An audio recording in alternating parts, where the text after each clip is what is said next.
That's the magnetic bit. Pretty flashy, pretty strong though. We like that. Just a simple video to show you what's up.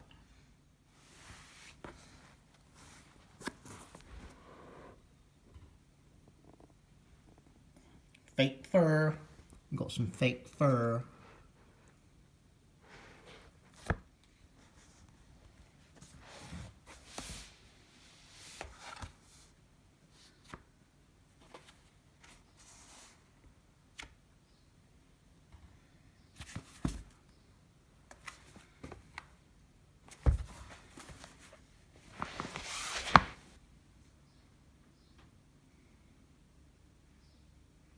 So there it is. If you want a protective case for your MacBook, can't go far wrong on one of those. I did actually buy this one from the Apple store because it was convenient at the time, but I no doubt you can possibly buy this brand online elsewhere. I haven't looked. But yeah, all in all, for a simple protective case, you can't really go wrong.